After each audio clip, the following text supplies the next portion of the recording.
नमस्कार, मैं हूं दिव्यांश रंजन द्विवेदी और आप देख रहे हैं द पॉइंट मीडिया। खबर पक्की है। इस वक्त हम मौजूद हैं बिहार के गोपालगंज जिले के अंतर्गत आने वाली भोरे विधानसभा के कटिया प्रखंड और ये बैकुंठपुर पंचायत का पानन महुआ ग्राम है। यहाँ पर हमारे साथ लोकायन मंच कटिया के संस्थापक और प्रसिद्ध समाज सेवी श्री कौशल किशोर मिश्र मौजूद हैं। सबसे पहले स्वागत है कौशल जी आपका द पॉइंट मीडिया पर। आपको भी बहुत बहुत धन्यवाद। अभी पिछले दिनों खराब मौसम हुआ था, बारिश हुई और हम जब सड़क से गुजर रहे थे हमने देखा काफी ज्यादा गेहूं की फसल को नुकसान पहुंचा है। तो किसानों की जो स्थिति है इस समय वो बेहद ही चिंताजनक है, शोचनीय है। इस पर आप क्या कर रहे हैं एक समाजसेवी होने के नाते? मैं बिहार सरकार से, बिहार सरकार के कृषि मंत्री से और जिला प्रशासन से, माननीय आदरणीय जिला अधिकारी से मांग करता हूं कि कटिया सहित भोरे विधानसभा के सभी किसानों के फसलों का आकलन करके शीघ्र मुआवजा देने का काम किया जाए।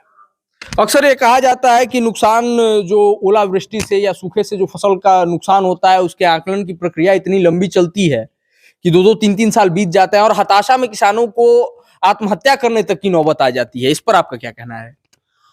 सरकार अपने तंत्र को थोड़ा फास्ट करे, अपने सिस्टम में तेजी लाए कि जल्द से जल्द मूल्यांकन हो जाए और जल्द से जल्द किसानों की जो गेहूं फसल नुकसान हुआ उसका मुआवजा मिल जाए। जो तंत्र को आप फास्ट करने की बात कर रहे हैं उस तंत्र में बेहद ही खामियां हैं, या कहा जाए कि पूरा तंत्र ही इस समय भ्रष्टाचार की भेंट चढ़ चुका है। इस क्षेत्र में जब हमने पता किया था तो ये पाया कि करीब करीब किसी भी पैक्स पर धान और गेहूं की खरीद नहीं होती है। सरकारी समर्थन मूल्य जो है किसानों को वो नहीं मिल पाता है। मजबूरी में किसान बिचौलियों के हाथों अपना अनाज बेचते हैं और घाटे का शिकार होते हैं। तो ऐसे में बिहार एक कृषि प्रधान राज्य है या पूरा भारत ही कृषि प्रधान देश है। ऐसी स्थितियां जब रहेंगी समाज में तो किसान कहाँ जाएंगे? अब पैक्स की बात आप कर रहे हैं जी, तो मुझे जहां तक लगता है कि अब किसान को पैक्स से कोई संबंध रह ही नहीं गया है। ऐसे लोगों के पास पैक्स की कार्यप्रणाली की जिम्मेदारी चली गई है। जो लोग निजी लाभ करने के लिए, अपनी झोली भरने के लिए बाकी पंचायत भर के किसानों की कुर्बानी देने के लिए तैयार रहते हैं। तो इसे रोकने के लिए किसानों के हित में आप स्वयं को नेता कहते हैं, आप समाज सेवी भी हैं। इसे रोकने के लिए आपने अब तक क्या किया है? हमारे पास प्रूफ है। मैं इस साल धान की अधिप्राप्ति के समय प्रखंड सहकारिता पदाधिकारी को लगातार 10 बार मैसेज किया हूँ, फोन किया हूँ कि धान की अधिप्राप्ति में भारी पैमाने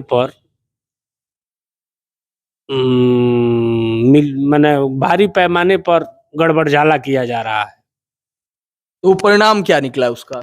परिणाम शून्य का शून्य रहा। आगे आप लोग क्या करने वाले हैं इस विषय पर? अब इस लड़ाई को बड़े मजबूती से लड़ने के लिए हमने योजना बनाई है जी। और बहुत जल्द उसका असर भी आपको देखने को मिलेगा। असर तो अभी देखने को मिल रहा है। सोशल मीडिया प्लेटफॉर्म्स पर किसानों के हित की बातें शुरू हो गई हैं। संभवतः कोई सहकारिता से संबंधित चुनाव भी आया हुआ है। डिस्ट्रिक्ट कोऑपरेटिव बैंक का इलेक्शन है जी।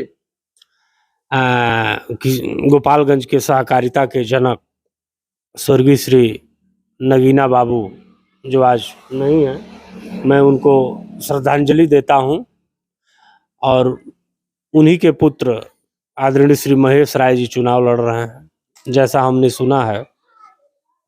लेकिन मैं आपके चैनल के माध्यम से महेश बाबू से भी कहना चाहूँगा कि आप जैसा व्यक्ति लगातार पिछले कई टर्मों से गोपालगंज के सहकारिता के राजनीति के शीर्ष पर है, उसके बाद भी अगर गोपालगंज जिला के पैक्सों की कार्यशैली में सुधार नहीं आ रही है तो आपके प्रति भी लोगों का अविश्वास पैदा जरूर होगा। विश्वास पैदा वहां होता है जहां पर विश्वास होता है। पैक्सों की मुझे लगता है कि जब से संरचना की गई, जिस उद्देश्य से की गई, वो उद्देश्य कभी धरातल पर उतरा ही नहीं। इस पर आपका क्या कहना है? कुछ जगहों पर धरातल पर उतरा है।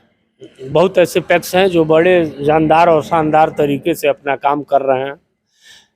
बहुत ऐसे पैक्स भी हैं जो फिसड्डी साबित हुए हैं। उसी क्रम में एक हम लोगों का बैंकुंठपुर पैक्स भी है जो किसानों से बहुत दूर रहता है, किसानों को लाभ पहुंचाने से भी बहुत दूर रहता है।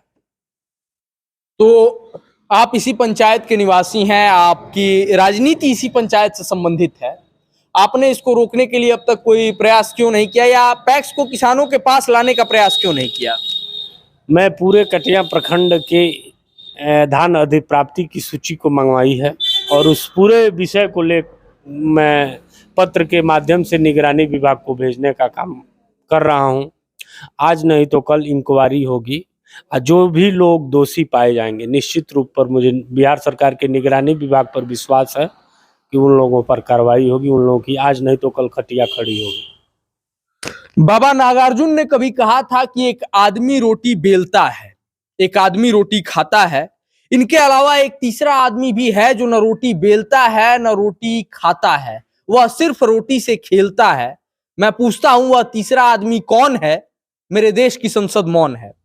कमोबेश बिहार में भी यही स्थिति है कि सहकारिता के मामलों में जनप्रतिनिधियों के सहयोग से तीसरा आदमी यानी कि एजेंट, दलाल या कमीशन खोर जितने भी लोग हैं वो किसानों तक योजनाओं को पहुंचने नहीं दे रहे हैं। उन योजनाओं को बीच में ही कहीं ना कहीं से हेरफेर करके और जिसके लिए वो योजनाएं जारी की जा रही हैं उन तक न पहुंचने दिया जा रहा है, बल्कि किसी और की जेब भरी जा रही है। और इसे रोकने के लिए हमारे देश की संसद या कहें कि बिहार के नेता, चाहे हमारे बगल में बैठे हुए कौशल जी भले से कितना भी प्रयास कर रहे हो, लेकिन अब तक वो प्रयास धरातल पर नहीं उतरा है। आगे हम जानना चाहेंगे चलते चलते हमारे चैनल के माध्यम से जो भी लोग आपको देख रहे हैं, निश्चित तौर पर उसमें बड़ी संख्या में भोरे विधानसभा क्षेत्र के कृषि पर जीवन यापन करने वाले लोग भी शामिल हैं। उनसे आप क्या कहना चाहेंगे? उन लोगों से भी मैं यही कहना चाहूंगा कि आप लोग भी जागरूक रहें, अपने हक की लड़ाई के लिए मुखर हों। आपके हक की लड़ाई जो लड़ रहा है उसके हाथों को मजबूत करें।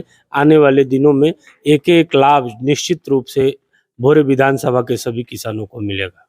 चलिए देखना दिलचस्प रहेगा कि सहकारिता के क्षेत्र में कौशल किशोर मिश्र क्या क्रांति लाते हैं। बाकी हमारी नजर गोपालगंज जिले से संबंधित हर छोटी बड़ी घटना पर लगातार बनी हुई है, तो आप जुड़े रहिए हमारे साथ, देखते रहिए द पॉइंट मीडिया, क्योंकि हम दिखाते हैं वो जो खबर पक्की है।